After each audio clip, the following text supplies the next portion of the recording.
Hello class twelfth. तो आप सभी की डेट शीट आ चुकी है, आप सभी को अच्छे से पता है। तो आज मैं अपने चैनल पर आप सभी के लिए लेकर आई हूँ 60 डेज स्ट्रैटेजी, क्योंकि अब मात्र हमारे पास 2 महीने का समय बचा है, यानी कि 60 दिन बचे हैं। अब इन 60 दिनों के अंदर हमें किस तरीके से काम करना है, क्योंकि बहुत ज़रूरी है कि अगर हमने इस 60 दिनों के अंदर सही से अपनी स्ट्रैटेजी प्लान नहीं करी ना, तो बहुत मुसीबत आने वाली है। तो चलिए, आज का हमारा ये वीडियो रहेगा क्लास 12th की हिंदी कोर और इलेक्टिव के बोर्ड एग्जाम 23-24 की जोरदार तैयारी हम करने कैसे वाले हैं। तो चलिए देखते हैं। सबसे पहले आपको हम बता दें कि हमारी कोर और इलेक्टिव में जो बुक्स आती हैं उनको देखिए। क्लास 12th के कोर और इलेक्टिव में, कोर में हमारी बुक है आरोह भाग 2, वितान भाग 2, और इलेक्टिव में है अंतरा भाग 2 और अंतराल भाग 2। एक बुक है अभिव्यक्ति माध्यम, ये आपकी कोर में भी चलती है और इलेक्टिव में भी चलती है। तो काफी चैप्टर्स इसमें कॉमन है और कुछ चैप्टर अलग अलग भी हैं। तो चलिए, ये तो हमने बता दिया कि ये बुक्स हैं। अब इन बुक्स के अलावा भी जो है क्या क्या चीजें हैं, मतलब इस बुक्स के अंदर क्या है। आप जैसे कोर पे आ जाते हैं, क्लास 12th की कोर जो है उसमें जो आरोह बुक है ये हमारे 2 खंडों में विभक्त है। कितने खंड में विभक्त है? 2 खंडों में। तो पहले जो काव्य खंड है, इस काव्य खंड में 9 चैप्टर आपके पास में दिए गए हैं। अब ये 9 चैप्टर हैं, इन 9 चैप्टर को आपको तैयार करना है। ठीक है, कैसे कैसे तैयार करना है अभी सब बताती हूँ। फिर उसके बाद हमारी आरोह बुक जो है उसका दूसरा खंड है गद्य खंड, जिसके अंदर आप देख रहे हैं 6 चैप्टर हैं गद्य खंड के अंदर। तो टोटल मिलाकर 15 चैप्टर आपके पास में आपकी आरोह बुक के अंदर है। फिर उसके बाद में आपकी जो नेक्स्ट बुक है वो है वितान भाग 2, जिसके अंदर 3 चैप्टर है। तो 3 चैप्टर ये और 15 चैप्टर ये, टोटल मिलाकर आपके पास 18 चैप्टर है। ठीक है, तैयार रहिए। आपके पास हिंदी लिटरेचर में आपके पास में कितने हैं? 13 चैप्टर आपके आ रहे हैं। टोटल कितने? 18 चैप्टर। 15 और 3 18 चैप्टर आपके पास में आ रहे हैं। इन 18 चैप्टर्स को आपको रेडी कैसे करना है तो ये अभी बताऊंगी। पहले जरा इलेक्टिव को मैं बता दूं कि उनके क्या क्या कितने कितने सेक्शंस आ रहे हैं, क्योंकि जब तक आप चैप्टर काउंट नहीं करोगे आपके लिए प्रिपरेशन करना बहुत मुश्किल हो जाएगा, क्योंकि 60 दिन का वक्त बहुत कम है। अब आ जाते हैं इलेक्टिव में। इलेक्टिव में आप देख रहे हैं कि यहां पर आपके जो बुक है अंतरा भाग 2, ये भी काव्य खंड और गद्य खंड में विभक्त है। काव्य खंड के अंदर हमारे पास में दिए गए हैं 9 चैप्टर। कितने चैप्टर हैं? 9 चैप्टर दिए गए हैं। और उधर ही गद्य खंड के अंदर आपके पास 8 चैप्टर दिए गए। तो आपके 9 और 8 कितने हो गए? टोटल 17 चैप्टर हो गए। इसमें 17 चैप्टर आपके अंतरा बुक में हो जा रहे हैं। अब इधर आ जाते हैं, आपके यहां पर हो गए अंतराल बुक। नेक्स्ट बुक है अंतराल, इसमें आपके पास 3 चैप्टर हैं, तो ये हो गए 20। तो टोटल मिलाकर आपके पास 20 चैप्टर हो गए। अब आपके पास बचे हैं कितने? 60 डेज। अब 60 डेज का आपको करना है डिवीजन। कैसे करना है? 60 डेज में आपके पास हैं बुक्स, ठीक है। तो इसमें हम बांट रहे हैं 2020 के फेज में। ठीक है, सबसे पहले 2020 डेज 3 फेज आएंगे, तो इसको फर्स्ट 20, सेकेंड 20 और थर्ड 20 करके इसको हम डिवाइड करते हैं। जो हमारे पास फर्स्ट 20 डेज का फेज है उसके अंतर्गत आपको उसमें, जैसे कि जो आपकी इलेक्टिव वाले बच्चे हैं उनके पास मात्र 20 चैप्टर हैं, तो उस 20 दिन के अंदर आपको ये 20 चैप्टर रेडी करने हैं। और उधर आपके कोर वाले जितने भी स्टूडेंट हैं उन सभी के पास में 18 चैप्टर हैं जो आपको 20 दिन के अंदर तैयार करने हैं। अब इनको तैयार करने की स्ट्रेटजी कैसी होगी वो हम समझाते हैं। देखिए, आपका जैसे काव्य सेक्शन है, तो काव्य सेक्शन में आपको क्या करना है? जब आप बुक उठाओगे तो सबसे पहले आपके पास कवि परिचय आता है, उनकी रचनाएं आएंगी, उनकी काव्यगत विशेषताएं आएंगी, फिर पाठ प्रवेश आता है। जो भी आपकी पंक्तियां दी गई हैं वो किस कविता संग्रह से हैं, या इसमें क्या दिया गया है, क्या बताया गया है, ये सब कुछ दिया गया है, उसे आपको पढ़ना है। ये सारा, जैसे मान लीजिए कि आपने सबसे पहले, अब आरोह बुक में हम लेते हैं, आरोह बुक में सबसे पहले आपने हरिवंश राय बच्चन जी की कविता है आत्म परिचय एक गीत। अब ये आपने परसों से पहला 20 डेज में आपने फर्स्ट डे आपने उसको स्टार्ट करना शुरू किया। तो जब आप इसको शुरू करोगे तो आपको सबसे पहले करना क्या है, आप कवि परिचय यानी कि हरिवंश राय बच्चन जी का आप पूरा जीवन परिचय पढ़ोगे, उनकी रचनाएं भी पढ़ोगे, उनके पुरस्कार पढ़ेंगे, उसके बाद उनकी काव्यगत विशेषताएं पढ़ेंगे, फिर आत्म परिचय का पाठ प्रवेश और एक गीत दिन जल्दी जल्दी ढलता है का पाठ प्रवेश पढ़ोगे। पूरा पाठ प्रवेश पढ़ने के बाद आप पंक्तियां पढ़ोगे। मैंने जो है इसके ऑलरेडी वीडियोस जो हैं आपके अपलोडेड है यूट्यूब पे, नहीं तो आपकी मैम ने जैसे भी आपको उसकी सारी पंक्तियां रेडी करनी है, पढ़नी है, लाइन वाइज अर्थ को समझना है, उनकी व्याख्याओं को समझना है। सब कुछ करने के बाद में आप एनसीईआरटी क्वेश्चंस पे आ जाओगे, फिर एमसीक्यूज करोगे और फिर मोस्ट इंपॉर्टेंट क्वेश्चन करोगे। तो बेसिकली जो भी चैप्टर उठा रहे हो उसमें आपको ये 4 पैटर्न कंप्लीट करने हैं।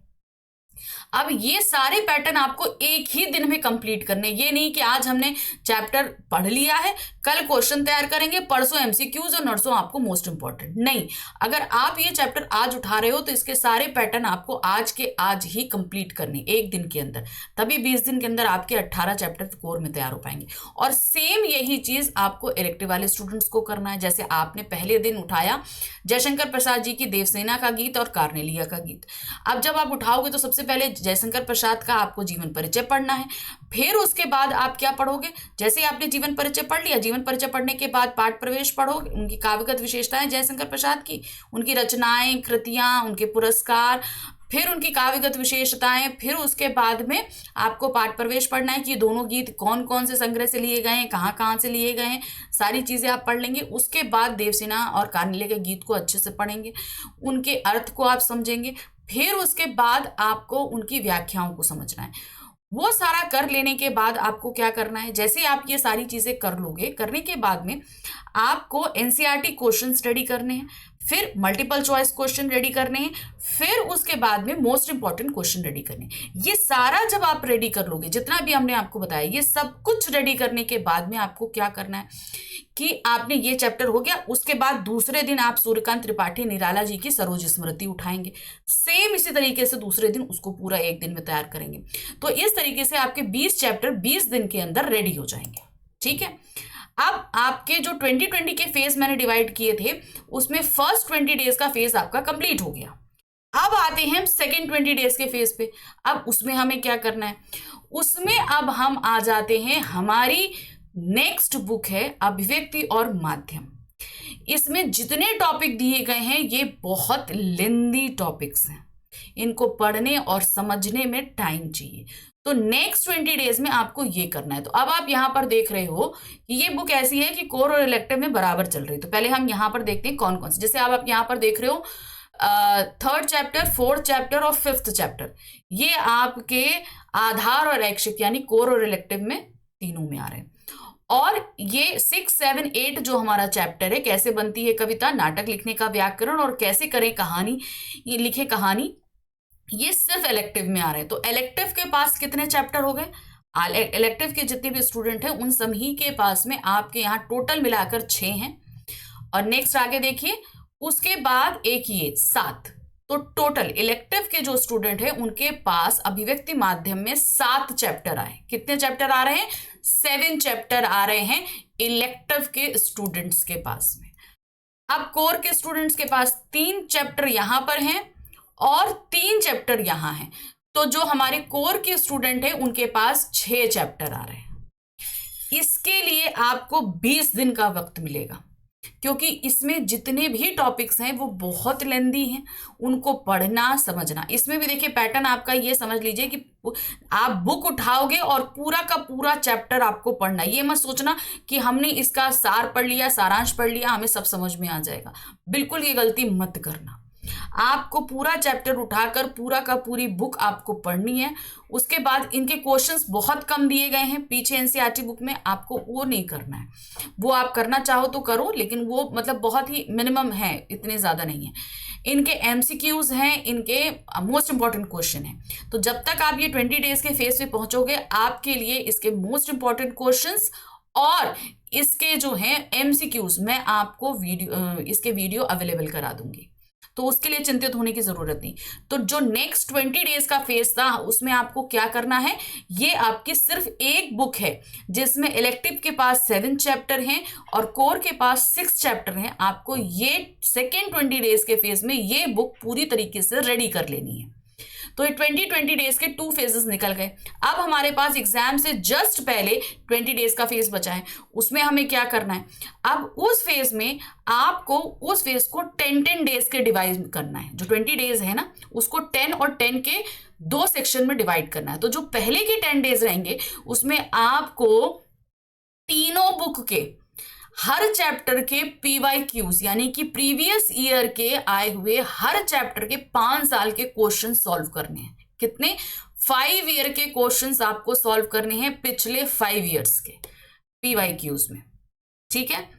और फिर उसके बाद नेक्स्ट जो आपका 10 डेज का सेक्शन बचेगा उसमें आपको क्या करना है, उसमें आपको करना है जो आपकी क्या कहते हैं जितने भी सैंपल पेपर, उन 10 डेज में पर डे आपको एक सैंपल पेपर सॉल्व करना है। पर डे एक सैंपल पेपर सॉल्व करना है, ध्यान रखिएगा।